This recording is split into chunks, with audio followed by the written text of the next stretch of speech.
तो ये तो आप जानते ही होंगे कि हाल ही में कतर ने 8 भारतीय नौसैनिकों को अपनी जेल से रिहा कर दिया।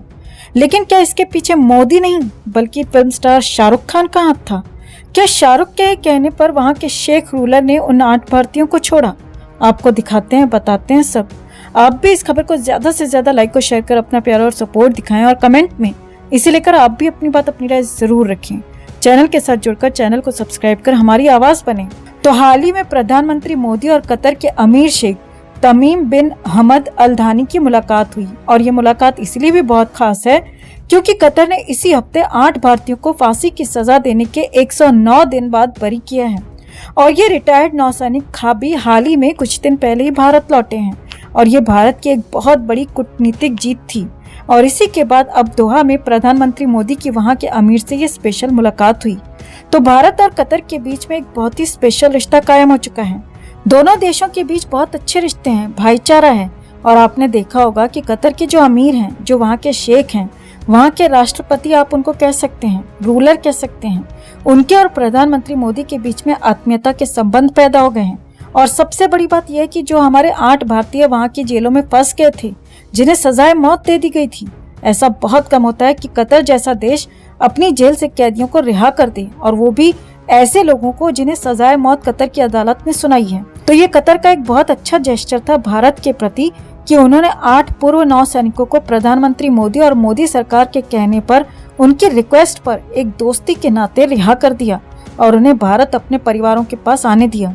और इस फैसले के बाद इन लोगों के भारत लौटने के बाद प्रधानमंत्री मोदी कतर गए और उन्होंने कतर के बड़े बड़े नेताओं के साथ मुलाकात की और जाहिर है उन्हें धन्यवाद भी दिया होगा, क्योंकि ये जो हुआ है ये बहुत बड़ी बात है दोस्तों, ये बहुत बड़ी उपलब्धि है। अपने 8 लोगों को कतर की जेल से सकुशल बाहर निकालकर भारत वापस ले आना। अब आपको इसी के बारे में एक बहुत बड़ी फेक न्यूज के बारे में बताते हैं, इसी सिलसिले में, जिस पर आप में से बहुत सारे लोगों ने शायद विश्वास भी कर लिया होगा। और ये फेक न्यूज ये है कि फिल्म स्टार शाहरुख खान ने कतर के अमीर शेख से बात करके उन 8 भारतीयों को रिहा कराया, जिन्हें वहां की अदालत ने जासूसी के लिए फांसी की सजा सुनाई थी।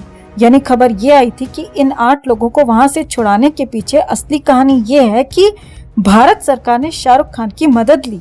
और क्योंकि कतर की जो सरकार है, कतर के जो अमीर शेख हैं, वो शाहरुख खान के बहुत करीबी हैं, उन्हें बहुत पसंद करते हैं, और इसीलिए शाहरुख खान का इस्तेमाल करके इन लोगों को छुड़ाया गया। ये एक खबर फैलाई गई, सोशल मीडिया पर पूरे दिन चलती रही और ये एक फेक न्यूज थी। शाहरुख खान की टीम ने खुद उसी दिन इसका खंडन किया था। शाहरुख खान ने बकायदा एक बयान अपना सोशल मीडिया पर पोस्ट किया और कहा कि उनका इस घटनाक्रम से कोई लेना देना नहीं है और ये सब कुछ भारत सरकार ने किया है। भारत की जो सरकार की कोशिश थी, उनकी वजह से ये सब हुआ है। लेकिन उसके बाद भी ये खबर रुकी नहीं। हमारे देश में कई ऐसे नेता भी हैं जिन्होंने सोशल मीडिया पर इस फेक न्यूज को फैलाया, हमारे देश के नेताओं ने। और उन सब की मंशा क्या थी दोस्तों? उन सब की मंशा ये थी कि नरेंद्र मोदी की सरकार को कमतर करके बताया जाए, ये बताया जाए कि इसमें मोदी सरकार ने कुछ नहीं किया है, ये तो शाहरुख खान की वजह से हुआ है। बहुत सारे लोग शाहरुख खान और कतर के अमीर शेख की इन तस्वीरों को दिखा दिखाकर ये कह रहे हैं कि शाहरुख खान ने कतर की जेल में बंद 8 भारतीयों को रिहा कराया है। देश का एक एक बच्चा देख रहा है कि हो क्या रहा है, सारे लोग देख रहे हैं, इनको लगता है लोग बेवकूफ है, लोग बेवकूफ नहीं है।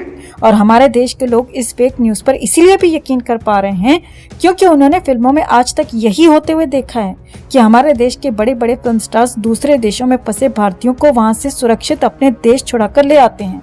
लेकिन आज लोगों को यहाँ ये समझना होगा कि ये फिल्म नहीं है, ये पठान नहीं है, ये जवान नहीं है, ये टाइगर जिंदा है नहीं है, ये असलियत है, ये हकीकत है।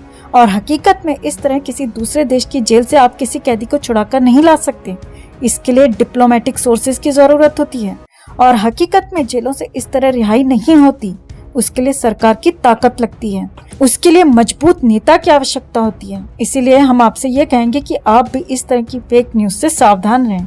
और कुछ वर्ष पहले शाहरुख खान ने खुद एक इंटरव्यू दिया था जिसमें शाहरुख खान ने कहा था कि जब वो हर रोज सुबह सुबह उठते हैं और अपना फोन देखते हैं तो फोन देखते समय उनकी जो दिल की धड़कन है वो बढ़ जाती है, वो तनाव में आ जाते हैं और उन्हें इस बात का डर लगता है कि फोन जैसे ही वो देखेंगे तो न जाने दुनिया में कौन सी घटना के साथ उनका नाम जोड़ दिया जाएगा। न जाने फोन देखने के बाद उन्हें पता चलेगा कि कौन से नए विवाद में उनका नाम आ गया है। तो उस इंटरव्यू में उन्होंने कहा था कि उन्हें तो अपना फोन देखते हुए भी आजकल डर लगता है। जिस तरीके से उनका नाम किसी न किसी विवाद या किसी न किसी घटनाक्रम में चिपका दिया जाता है। तो अभी भी शाहरुख खान को शायद यही लग रहा होगा कि ये तो उन्होंने सोचा ही नहीं होगा कि इस मामले में भी एक फेक न्यूज़ उनके बारे में इस तरह फैला दी जाएगी। तो इस पूरी खबर पर आपका क्या कहना है? कमेंट में इसे लेकर आप भी अपनी बात, अपनी राय जरूर रखिए और वीडियो को ज्यादा से ज्यादा लाइक और शेयर कर अपना प्यार और सपोर्ट भी जरूर दिखाएं। आप ये 2 तस्वीरें देख रहे हैं, ये तस्वीरें आज आपको भारत की ताकत दिखाएंगी। पीएम मोदी एक जबरदस्त रणनीति पर काम कर रहे हैं। इस वीडियो में आपको यही बताएंगे, दिखाएंगे।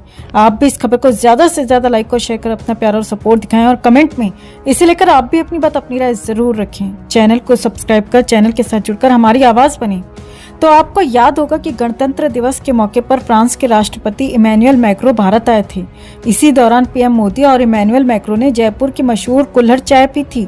चाय पीने के बाद प्रधानमंत्री नरेंद्र मोदी पैसे देने के लिए उठे, लेकिन चाय वाला बार बार पैसे लेने से मना कर रहा था। इसके बावजूद चाय वाले की भावना का सम्मान रखते हुए पीएम मोदी ने चाय वाले को 2 रुपए ऑनलाइन ट्रांसफर कर दिए। इसी 2 रुपए की पेमेंट से पीएम मोदी ने भारत के यूपीआई सिस्टम की करोड़ों की पब्लिसिटी कर दी। फ्रांस के राष्ट्रपति को भारत का यूपीआई सिस्टम बेहद पसंद आया। अब माना जा रहा है कि फ्रांस भारत के इस इंस्टेंट डिजिटल पेमेंट सिस्टम को अपने देश में लागू कर सकता है, यानी सिर्फ 2 रुपए की चाय और पीएम मोदी ने करोड़ों का कारोबार कर दिया। कुछ समय पहले जर्मनी के एक मंत्री ने बेंगलुरु में यूपीआई का इस्तेमाल करते हुए सब्जी खरीदी। जर्मनी भी यूपीआई टेक्नोलॉजी देखकर हैरान है। भारत ने G20 बैठक के दौरान सैकड़ों विदेशी डेलीगेट्स को शॉपिंग के लिए यूपीआई का इस्तेमाल करने का आइडिया दिया। भारत का ये आइडिया सुपरहिट साबित हुआ। विदेशी डेलीगेट्स को यूपीआई सिस्टम बेहद पसंद आया। दरअसल पीएम मोदी चाहते हैं कि दुनिया का हर देश भारत का यूपीआई यानी यूनिफाइड पेमेंट इंटरफेस सिस्टम इस्तेमाल करे।